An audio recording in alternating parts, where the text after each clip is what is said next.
El fiscal general del Estado se querella contra Puigdemont y su gobierno y contra la mesa del Parlamento. Les acusa de delitos de rebelión, sedición y malversación. Además, reclama una fianza de más de 6 millones de euros y su declaración urgente. Han producido una crisis institucional que culminó con la declaración unilateral de independencia realizada con total desprecio a nuestra Constitución el pasado 27 de octubre. ¿Qué tal están? Muy buenas noches. Puigdemont ha conocido esa querella en Bruselas. Hasta allí ha viajado con 5 de sus 6 consejeros. En las próximas horas podría comparecer para explicar el motivo de su viaje. Se especula que podría pedir asilo político. La oposición belga pide aclaraciones a su gobierno.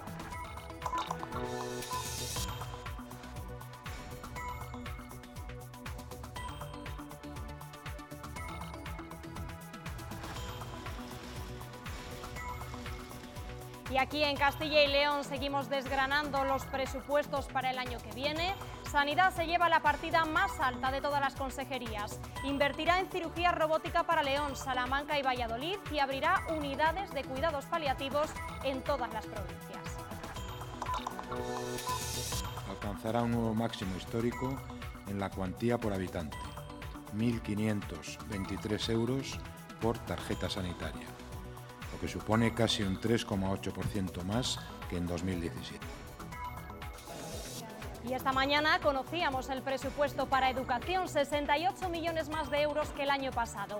Entre las novedades presentadas en las Cortes, más dinero para la investigación universitaria, para los programas de excelencia y rebaja en las tasas.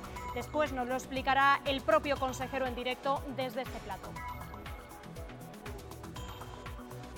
Y hoy la noticia también ha estado en los juzgados de Valladolid. 2 exviceconsejeros de Economía de la Junta han declarado por el caso de la Perla Negra. El juez investiga los supuestos sobrecostes del edificio de la Junta en Arroyo y los terrenos de Portillo para un polígono que no se ha construido. Rafael Delgado y Begoña Hernández se han culpado mutuamente de esas compras. Y hace 2 fines de semana que tendría que haber empezado la caza en Castilla y León, pero la extrema sequía la está retrasando. Asociaciones de cazadores como la de la Guareña en Zamora salen al campo para dar de comer y beber a los animales. Hasta que las especies no crezcan, no podrán cargar la escopeta. Tiene el pulmón malo, todavía no ha llovido, no ha hecho frío, la caza está virgen, para entendernos, que está muy débil. Todo lo que se le ayude a los polluelos, a las perdices, es beneficio para la caza. Mañana suben las temperaturas, veremos máximas de entre 15 y 18 grados en toda la comunidad, pero atención a primera hora porque amaneceremos con heladas acompañadas de brumas y bancos de niebla.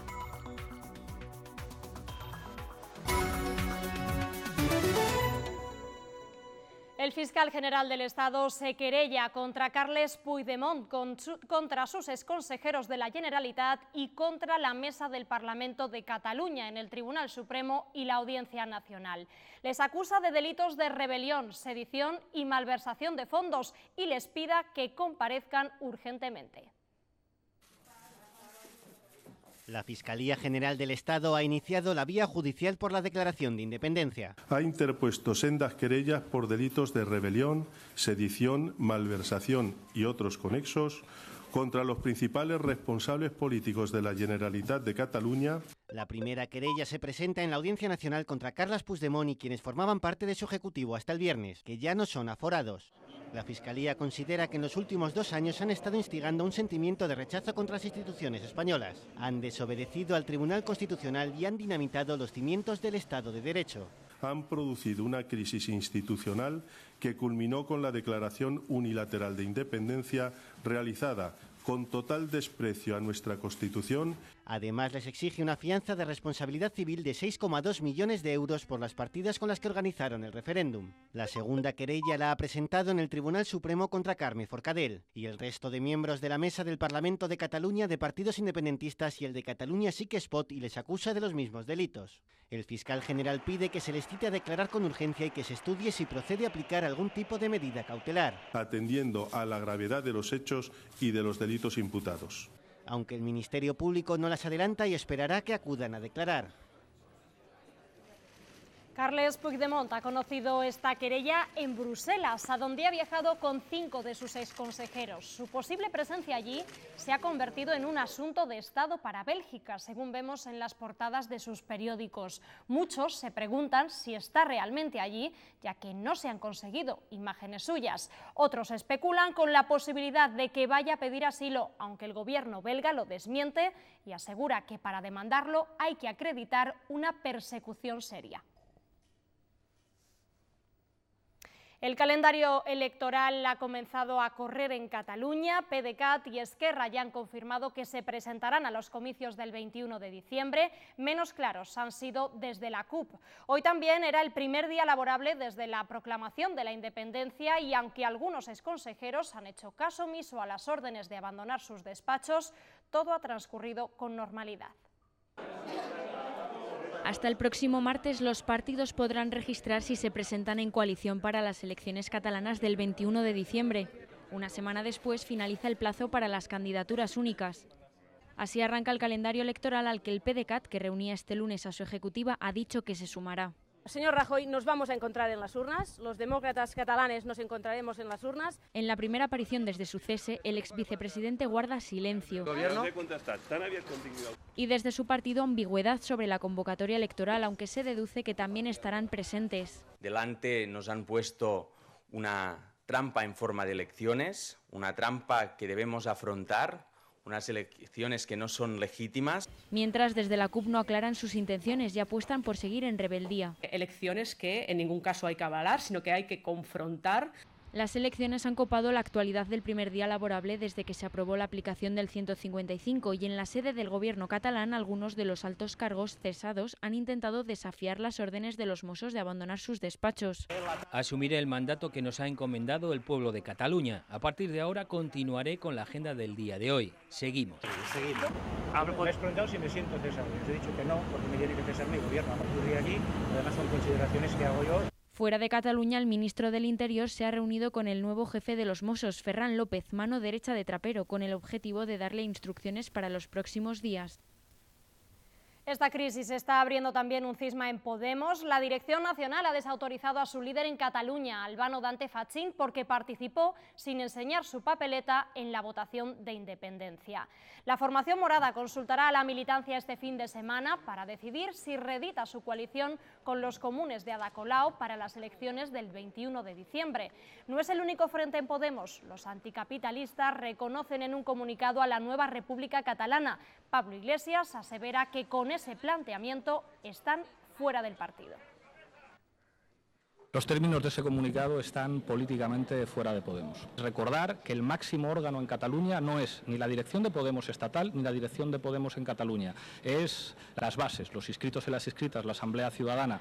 No se ha producido ningún cese, simplemente hemos cumplido con una obligación, y es que las alianzas electorales en Podemos las deciden los inscritos y las inscritas. Y en el PP también piensan en las elecciones del 21 de diciembre y no descartan pactos posteriores con los partidos constitucionalistas. De ellos se ha hablado hoy en el Comité Ejecutivo Popular, donde Mariano Rajoy ha sido reconocido por su gestión de la crisis con Cataluña. 21 de diciembre, elecciones en Cataluña. Todo el PP está volcado ya con esa cita a la que el partido, lo tiene claro, acudirá solo. Vamos a presentarnos con nuestro candidato, con Xavi, y ahora mismo, sinceramente, no está encima de la mesa ningún tipo de coalición con los partidos constitucionalistas. Dicen los populares que nunca habían ido a unas elecciones con tantas ganas y tanta ilusión. De lo que pueda venir tras el resultado de las urnas, prefieren no adelantar nada. Pactos postelectorales, pues ya veremos, ¿no? Pero yo creo que todo el mundo entiende perfectamente cuáles son nuestros planteamientos de cara al futuro. Desde luego no está entre nuestros planteamientos pactar con los que han liquidado España. Con Xavier García Albiol como candidato, los populares creen que las elecciones han pillado descolocados a los independentistas. De sus líderes dicen, son el pasado. Han probablemente escrito la página más oscura, más negra, más nefasta, más perjudicial para Cataluña y para los catalanes de toda su historia. Ahora será la justicia la que decida si esos líderes pueden ser o no candidatos. Recuerda un PP que en este comité ha recibido con aplausos la gestión de Rajoy en el desafío independentista. También esta tarde el portavoz del Partido Popular en el Parlamento de Cataluña se ha referido a la propuesta de la portavoz de Ciudadanos, Inés Arrimadas, de apoyar al partido constitucionalista más votado en las elecciones de Cataluña. Alejandro Fernández ha dicho en Palencia que cree que todavía no es el momento de abordar esa cuestión porque ahora toca derrotar al nacionalismo. Cuando se acercan las elecciones, Ciudadanos se pone muy nervioso y empieza a hacer propuestas que a lo mejor no tocan. Ahora tenemos que hablar de cómo recuperar Cataluña, su economía, y no tenemos que estar pensando en el día después de las elecciones, sino que tenemos que pensar en cómo ganarlas. Y desde el Partido Socialista defienden que Miquel Iceta es el mejor candidato para ganar las elecciones catalanas, más allá de que Josep Borrell pudiera ir en las listas, lo que el propio aludido no contempla. Además, el portavoz de la Ejecutiva Federal, Óscar Puente, recuerda a los independentistas que son elecciones autonómicas y que suponen aceptar las reglas del juego democrático y constitucional. El que se presente a esas elecciones individualmente, encabezando una lista como partido, está admitiendo implícita y explícitamente el marco de la legalidad constitucional. Por tanto, serán quienes han hecho una declaración unilateral de independencia quienes deberán explicar a su electorado que han tomado una decisión que supone un acatamiento de las reglas del juego que nos hemos dado entre todos.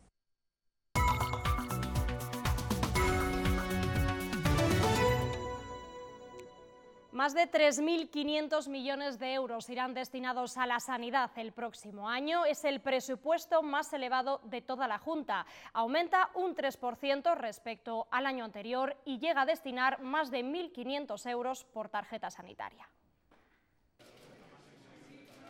Es la partida más elevada, el 43% del total del presupuesto de la Junta. Más de 100 millones que 2017 para infraestructuras, medicamentos y compras de suministros. Alcanza su máximo histórico, tanto en su cuantía como en su previsión de gasto por habitante, que en relación con el inicio de la crisis económica en 2017 se ha incrementado en un 17,8%. Y más de la mitad va a gastos de personal. Se convocarán más de 3.400 plazas a oposición. 143 millones servirán para obras y mejoras de hospitales y centros de salud. Los centros de León, Salamanca y Río Ortega tendrán novedosos equipos de cirugía robótica. Sin embargo, la oposición acusa al consejero de vivir de espaldas a la realidad. Es preocupante que pase de puntillas o que no haga ninguna mención a los problemas graves, serios y verdaderos puntos negros que hay en la sanidad pública. No son suficientes para afrontar las necesidades sanitarias de Castilla y León. Una administración incapaz de afrontar los problemas que le plantea la ciudadanía en uno de los servicios que deberíamos cuidar. Ciudadanos teme que no se lleven a cabo. Una expresión de deseos, los deseos del consejero de lo que le gustaría hacer en el 2018. Sanidad apuesta por la asistencia sanitaria con especial atención a los pacientes crónicos y la reducción de las listas de espera. 16 millones tienen como destino comprar equipamiento de alta tecnología. Esta mañana conocíamos las cuentas de la Consejería de Educación. Por primera vez en 6 años el presupuesto supera la barrera de los 2.000 millones de euros. Nos acompaña en plató el consejero Fernando Rey para explicarnos con más detalle esas partidas. Buenas noches, consejero. Hola, buenas noches. Bienvenido. Gracias. 9 de cada 10 euros de esos presupuestos de educación se destinan, se lo lleva el día a día, a pagar la plantilla de profesores, el material, los recursos necesarios para el funcionamiento de los centros. Aún así, la tasa de interinidad es del 25%. El año que viene hay oposiciones.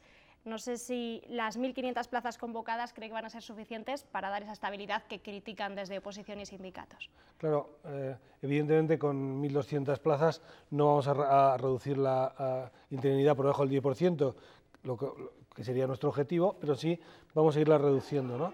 En conjunto tenemos unas cuentas que crecen por encima de los 2.000 millones, que este año crecen más de 68,2 millones y que nos van a permitir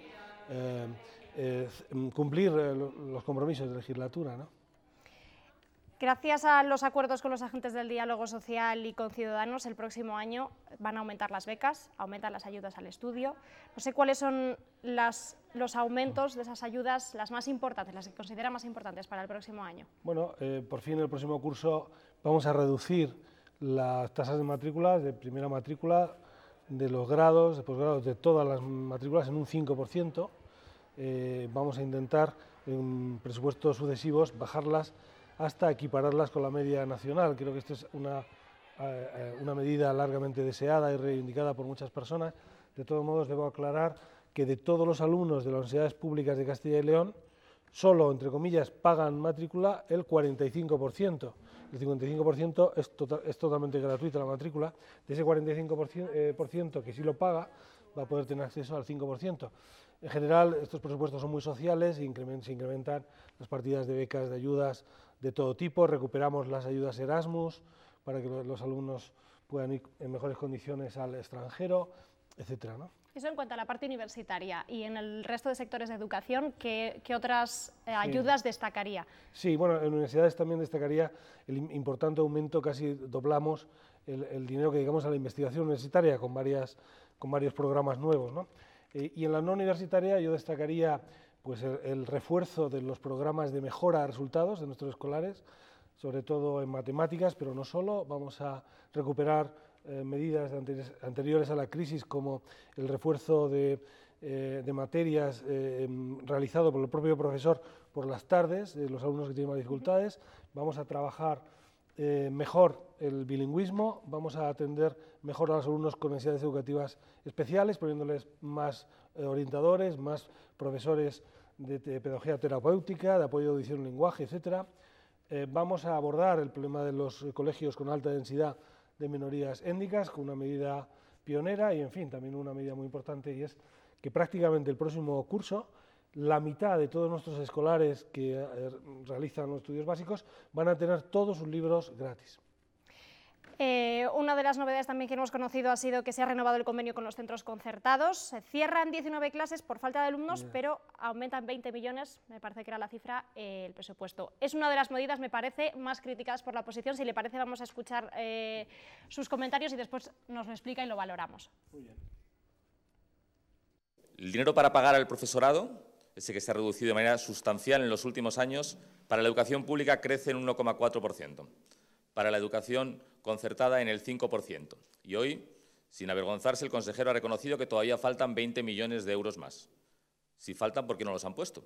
Si los hubieran puesto, podríamos decir que todavía la subida era mucho más alta. Dan continuidad a la deriva privatizadora y a la apuesta del Partido Popular por el modelo educativo privado. Bueno, esta mañana y en muchas otras comparecencias he tenido la oportunidad de debatir con la oposición de izquierdas, la posición de la escuela privada. Mi tesis es que la escuela privada en Castilla y León está cumpliendo a cabalidad los objetivos. Hay 9.000 profesores de la escuela concertada. Por cierto, si los miembros de la oposición gobernaran, muchos de sus puestos de trabajo peligrarían, evidentemente, ¿no? Cuando hablamos de la crítica a la concertada también hay personas detrás, a las que, por cierto, nunca se reconoce. Yo reconozco públicamente, lo he hecho hoy, lo he hecho muchas veces, el trabajo de la concertada, pero es que en la concertada en Castilla y León ni crece ni disminuye, es del 30%. El presupuesto que dedicamos, el dinero que se refleja en los presupuestos varía a veces por circunstancias técnicas del propio presupuesto, pero no estamos pagando más, porque los salarios de la concertada no han aumentado. Además, aunque hay un principio de tendencia a la equiparación con la pública, todavía no lo hemos conseguido y los profesores de la concertada cobran menos, ¿no? Y es que además vemos por PISA que los resultados de la concertada y de la pública en Castilla y León son prácticamente fungibles e intercambiables, es decir, que no hay una diferencia de calidad. Es decir, yo veo, no tengo, como he dicho esta mañana, hemiplegias mentales y, por tanto, comprendo el papel de la enseñanza pública y también el de la enseñanza privada como complementaria y no subsidiaria de la enseñanza pública. Consejero, gracias por esta explicación, por las aclaraciones que nos ha hecho de los presupuestos. No tenemos más tiempo. Muchas gracias por acompañarnos. Tenemos que continuar con más asuntos del día, con los fiscales que piden médicos forenses y psicólogos, trabajando con ellos en los juzgados para detectar de forma conjunta las situaciones de riesgo de las víctimas de violencia de género. Hoy, en un curso impartido en Valladolid, exigían también la implicación de toda la sociedad en la denuncia de los casos de violencia de género. Explican lo positivo de la última reforma del Código Civil para juzgar el sexting o el acoso, delitos que provocan en las víctimas una sensación de falta de seguridad, de que le afecta su libertad y de peligro. Los avances en materia de violencia de género son reales. Es el caso de Castilla y León, que cuenta con un protocolo para detectar la violencia doméstica en los menores. Bien a través del pediatra, que debe coordinarse en ese caso con el médico de familia de la madre, o bien que sea el médico de familia de la madre el que detecte que hay una situación de violencia en la mujer y por lo tanto debe, si sabe que tiene hijos menores, ponerse en contacto con el pediatra. Pero a pesar de los pasos hacia adelante, todavía queda mucho por hacer para proteger a las víctimas. Los fiscales piden unidades integrales de valoración del riesgo formadas por un médico, un forense y un psicólogo. De tal manera que cuando la víctima acuda al juzgado pidiendo la orden de protección, jueces y fiscales cuenten no solamente con la valoración policial que se hace, sino también con la valoración de un equipo especializado como es el equipo del médico forense y el psicólogo. Y a pesar de que el número de condenas ha aumentado, el número de mujeres que denuncian es muy escaso, hay un 70% de mujeres que no denuncian aún. Por eso piden la implicación activa de la sociedad, porque el silencio también es cómplice de la violencia de género. Una mujer de 32 años ha resultado herida leve esta mañana en Valladolid como consecuencia de una agresión recibida con arma blanca.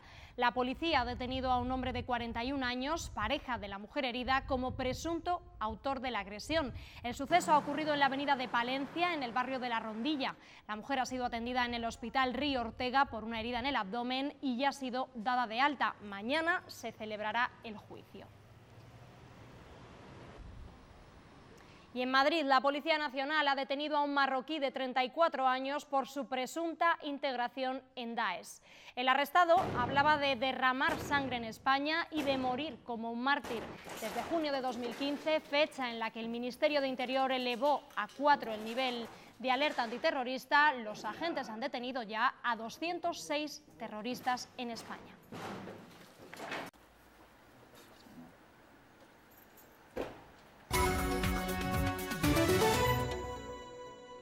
Y nueva jornada de declaraciones en el caso de la Perla Negra, que nos deja hoy un cruce de acusaciones mutuas entre dos exviceconsejeros de Economía, Rafael Delgado y Begoña Hernández. Uno señala al otro como el responsable de las decisiones de compra que se investigan por supuestas irregularidades.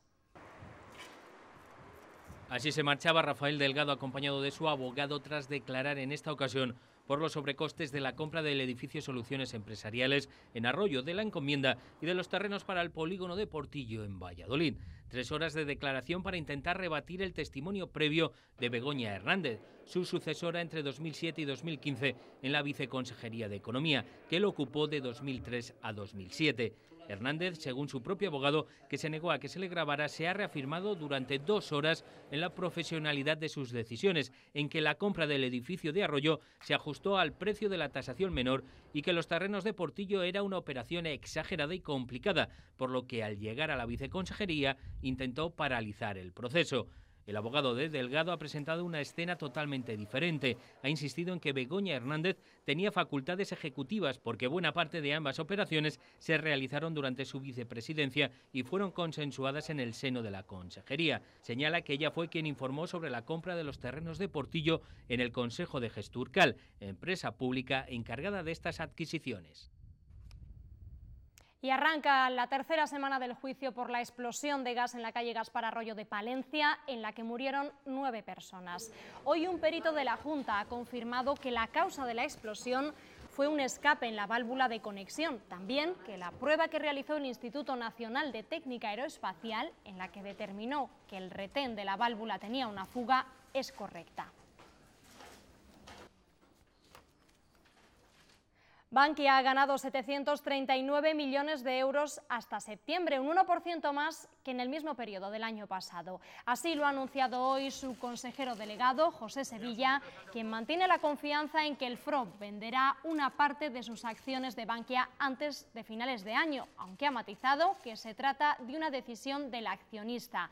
El FROB, el Fondo de Reestructuración Ordenada Bancaria, tiene el mandato de privatizar Bankia antes de 2019. Y donde se ha notado el cambio en Cataluña ha sido en la bolsa. Hoy ha subido un 2,4%, mientras la prima ha descendido hasta los 112 puntos.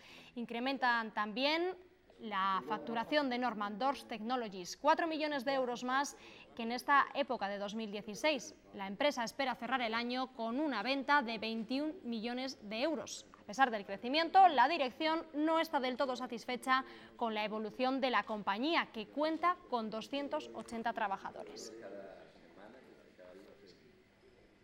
Y hoy se han presentado las conclusiones del tercer Foro de Innovación y Sostenibilidad del Sistema Sanitario, en el que han participado más de 20 representantes de administraciones, sociedades científicas y asociaciones de pacientes.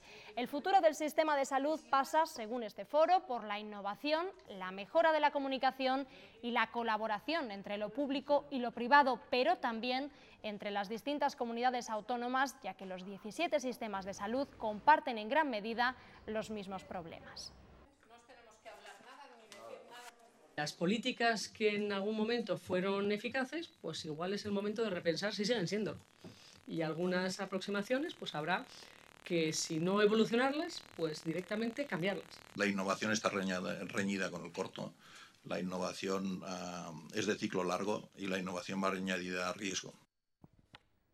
Los principales productores de ganado porcino de Europa se han reunido hoy en Segovia en la asamblea semestral del sector.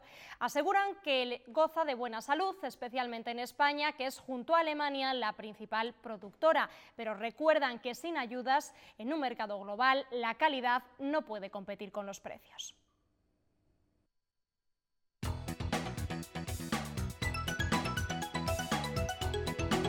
La noticia económica, patrocinada por Cajas Rurales de Castilla y León. España, Bélgica, Alemania, Reino Unido, Países Bajos, Portugal o Italia son algunos de los 13 principales productores de porcino de Europa. Entre todos, representan más del 80% de la producción del continente y son los primeros productores del mundo, solo por detrás de China. Buenas cifras que no son suficientes en un mercado global.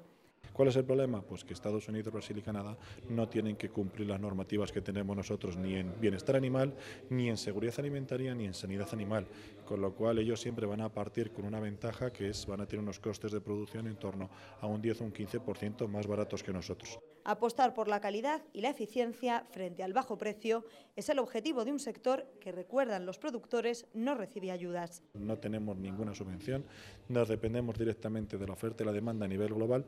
Confían en su fortaleza estructural, especialmente en España. Tenemos un sector muy estructurado, muy interaccionado y consideramos que las buenas relaciones que hay entre productor y matadero con el objetivo de mejorar la producción y de conquistar mercados internacionales debería ser la vía que tenemos que tener.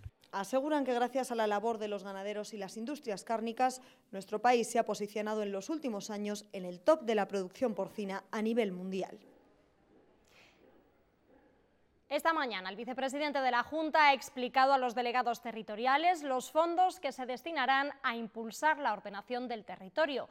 De Santiago Juárez ha detallado que en 2018 la Consejería de la Presidencia tiene presupuestados casi 103 millones de euros para el desarrollo de la Ley de Ordenación y que de esos 65 más están vinculados a los tributos propios y los cedidos del Estado.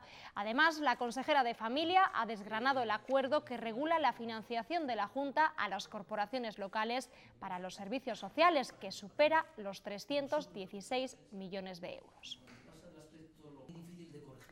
Hace unos meses les hablábamos del caso de dos hermanas que dejaron de vivir juntas en una residencia de ancianos de Soria para que a una de ellas no le quitasen su pensión no contributiva. Ahora el Gobierno ha vetado la propuesta del PSOE para evitar que una residencia sea considerada unidad de convivencia familiar.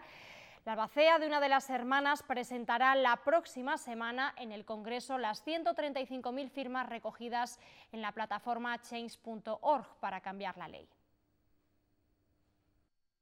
Estamos hablando de la astronómica cifra, lo digo de broma, de 13,5 millones de euros en total para unas 400 personas. Desde el primer momento el Gobierno ha querido aplicar de manera tajante y efectiva esta medida, intentándose ahorrar unos millones de euros miserables que perjudican de una manera contundente a las familias que al final tienen que acabar sus días en una residencia.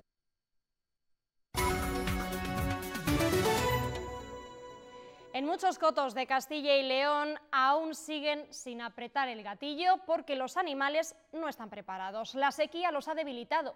Asociaciones de cazadores como los de La Guareña en Zamora están saliendo al campo a colocar bebederos y a repartir fruta y cereales para que la fauna salga adelante. Son escopeteros, pero se consideran los mayores defensores de los animales. Los roedores, por ejemplo, agradecen el maíz y la fruta. Hoy tocan manzanas de postre. Los animales, sobre todo los pequeños, se vienen muriendo y entonces pues se viene perdiendo la historia. Entonces lo suyo es ayudarles para que se mantengan un poco. Ante la sequía extrema, en La Guareña zamorana han instalado bebederos de hormigón que recogen el agua de lluvia o que ellos mismos llenan para auxiliar a la fauna silvestre. Es necesario que tengan para poder beber, si no la existencia es muy dura. 1000 colmenas que puede haber en la comarca de La Guareña han bebido prácticamente de los bebederos de los cazadores, que se han preocupado de rellenarlos. Beben tórtolas, beben jilgueros. Instalan refugios para que las rapaces lo tengan más difícil y reparten cereal para favorecer a las crías de especies emblemáticas como la perdiz roja. Las épocas de invierno sabemos todos cómo son y bueno, pues todo lo que se le ayude a los polluelos, a las perdices es beneficio para la caza. Aquí gestionan los cotos de este modo desde hace 25 años. Esta campaña llevan 2 semanas parados, sin cazar, y continuarán así hasta que sea necesario. Tiene el plumón malo, todavía no ha llovido, no ha hecho frío, la caza está virgen, para entendernos, que está muy débil. Esperan que su ejemplo cunda en toda la comunidad. Ni para la caza de momento, ni para la recogida de setas está siendo una buena campaña. El monte soriano está seco. El presidente de la Asociación Micológica de Navaleno dice que vamos a tener que acostumbrarnos a este cambio de clima.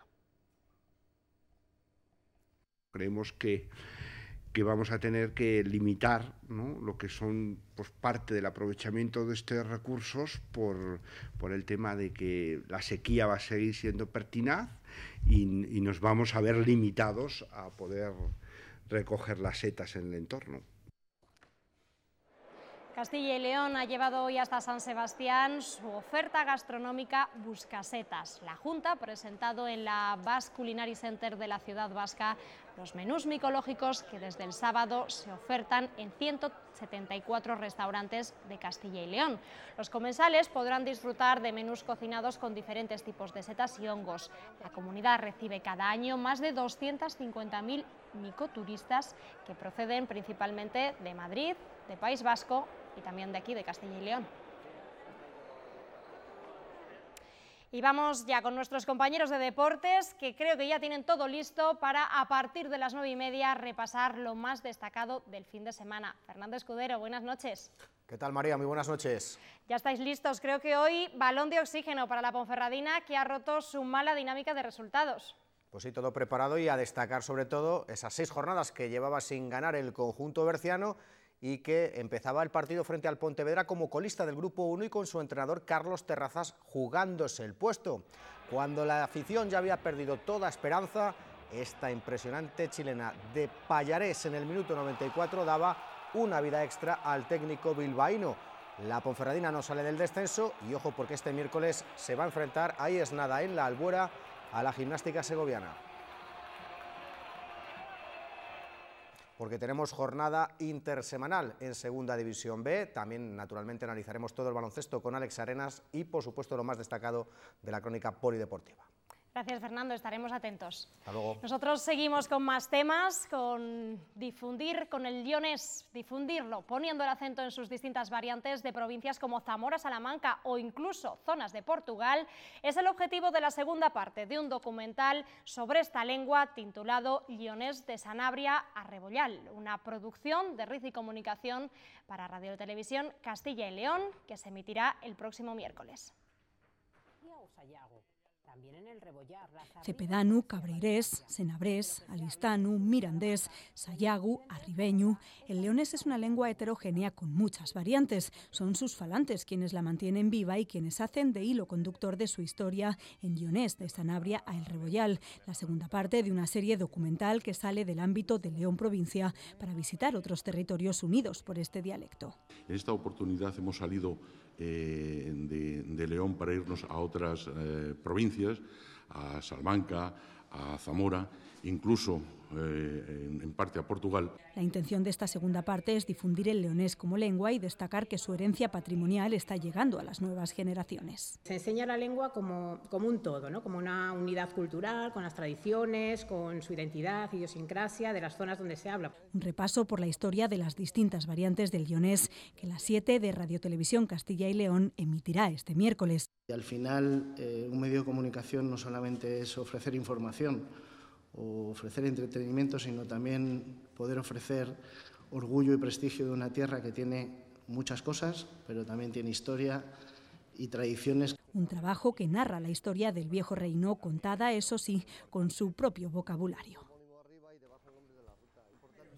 La Fundación Edades del Hombre y las instituciones palentinas trabajan ya en la próxima edición que tendrá lugar en Aguilar de Capó en 2018. La Consejería de Cultura y Turismo tiene previsto destinar 900.000 euros a la exposición dentro de una aportación global de la Junta cercana a los 2 millones de euros. Y esta tarde otra reunión en Madrid, la primera de la Comisión Ejecutiva de la Conmemoración de Numancia 2017, a la que ha acudido la directora general de Políticas Culturales, Mar Sancho. En este encuentro se ha aprobado el programa de beneficios fiscales. Los proyectos serán catalogados como acontecimientos de excepcional interés público, que otorga unos amplios beneficios fiscales que pueden alcanzar el 90% de la inversión. Esta comisión ejecutiva tiene por misión el designar, el proponer y el determinar cuáles son los proyectos culturales de diversa índole que se van a aprobar para obtener el beneficio precisamente de las desgravaciones fiscales, algo que entendemos que sin duda alguna favorece y propicia la participación del sector privado en eventos culturales, en este caso en la conmemoración de Numancia 2017. Se pasó la primavera en la Alpujarra, pintando los colores y las geometrías de la cara sur de Sierra Nevada. El pintor segoviano Carlos Costa nos invita a conocer esa parte de Andalucía en una exposición en la que también comparte sus cuadernos de viaje. Con sus acuarelas y bocetos nos despedimos. Recuerden que después llegan los deportes. Feliz noche, adiós. Más atrevida, con colores más vivos y con unas líneas más definidas. Así se presenta la obra Poesía de las hojas del segoviano Carlos Costa. La exposición me la planteó de hacer en el Palacio Quintanar Gianni, el director del Palacio Quintanar, y como hace un año, y de ahí surgió la idea de plantearme preparar una exposición. Apasionado de los viajes y del alpinismo, fue la mezcla de ambas pasiones quien comenzó a poner color a este encargo. El punto de partida, ya teniendo la idea un poco clara, fue ir a la Alpujarra, que es un vergel. Estuve toda la primavera allí pintando, tomando apuntes y tal, y de ahí salió toda la obra que se puede ver ahora en la exposición. Una muestra con más de 30 cuadros y óleos, pero con un trasfondo plasmado en sus cuadernos de viaje. Me apetecía muchísimo que los conociera la gente, pues, porque antes pues, son cosas que están ahí guardadas un poco en secreto, que solo ve gente que viene al estudio, conocidos o tal. Y me apetecía mucho que se viesen, se conociesen, y bueno, pues un conjunto de cuadernos de muchos viajes, de expediciones. Una exposición que se podrá disfrutar en el Palacio Quintanar hasta el próximo 10 de diciembre.